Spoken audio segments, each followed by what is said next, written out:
Olá, eu sou Rodrigo Schwartz, professor seminarista do IBET Florianópolis, conferencista do IBET, e hoje eu vou tratar de um tema, que é na pílula de hoje, sobre o ICMS, que é um tributo, um imposto muito complexo e que comporta diversas materialidades.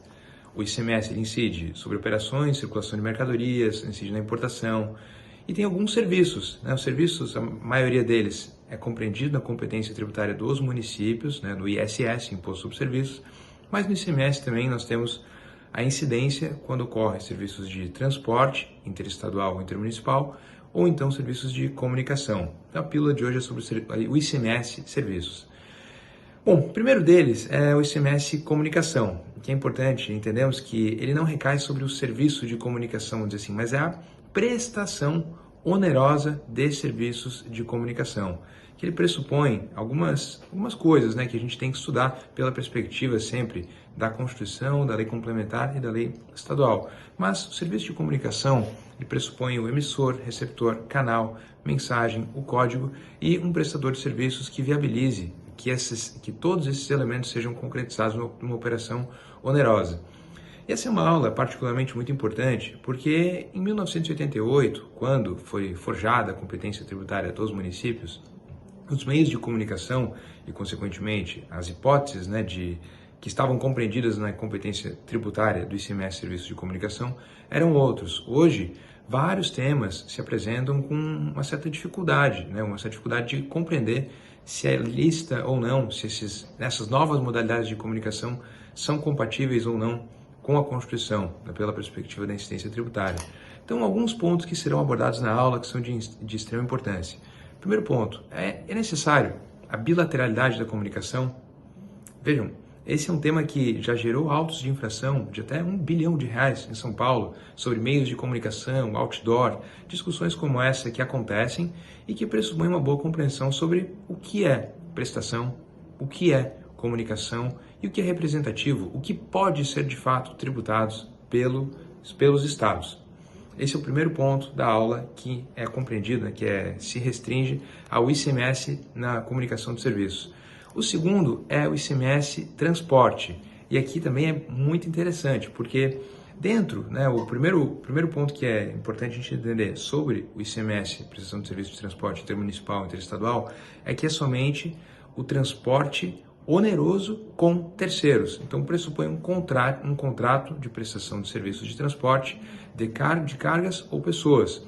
Então, o autosserviço, aquele serviço, o transporte de mercadorias próprias, por exemplo, sem onerosidade do ponto de vista de uma relação contratual com terceiros, esse não está compreendido na competência dos municípios. Então, o autosserviço não é uma hipótese de incidência do ICMS. Já o transporte municipal, que ele fica dentro da circunferência dos limites geográficos do município, esse é tributado pelo Imposto sobre Serviços. E aí também muitos elementos importantíssimos para compreender a incidência do ICMS serão abordados na sala de aula. Questões como, será que todos os modais, ferroviário, aquaviário, será que todos eles, em alguma hipótese, têm discussão sobre o ICMS ou não? E mais, quando eu tenho serviço de transporte, muitas vezes a gente tem a subcontratação desse serviço, especialmente na economia moderna, em que os meios logísticos são muito mais sofisticados e existem empresas de transporte especializadas naquilo que a gente chama de last mile.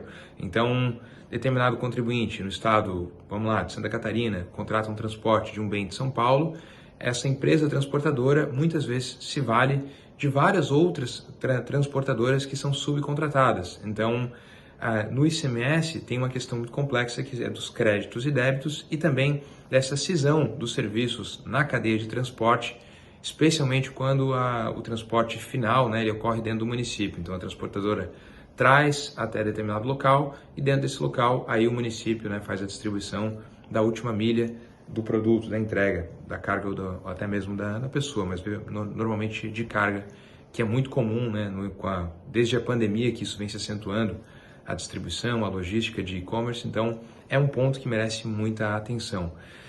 E aí, dentro do ICMS Serviços, um ponto que vai ser abordado também na aula é a não cumulatividade, que quem está acompanhando atento o vídeo já percebeu que num transporte de mercadoria que vem de São Paulo até Santa Catarina, eu passo por várias jurisdições e, consequentemente, várias disciplinas. Então, como que se concilia o princípio da não cumulatividade, que consta da Constituição, como é que se concilia isso com esse regime de débitos e créditos, na medida em que o serviço de prestação de transporte de cargas ou pessoas utiliza combustíveis, a gente tem pneu, o próprio caminhão, que tem o crédito, tem os seus créditos, então, fora os regimes especiais. Então, numa carga que vem de um estado a outro, como é que eu concilio, né, o ICMS de saída do estado de origem com o estado de destino, com os créditos que eu tomo no meio, e quando eu tenho, né, o meu tanque próprio de combustível, como funciona?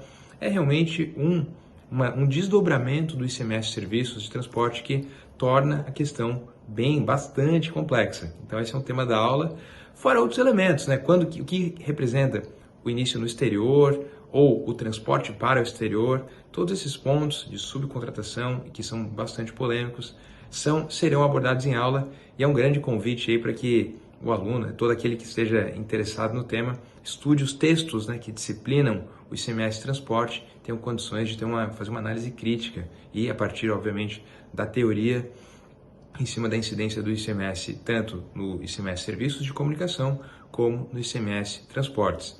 E com isso, meus amigos, eu encerro o vídeo e desejo uma boa aula a todos. Até a próxima!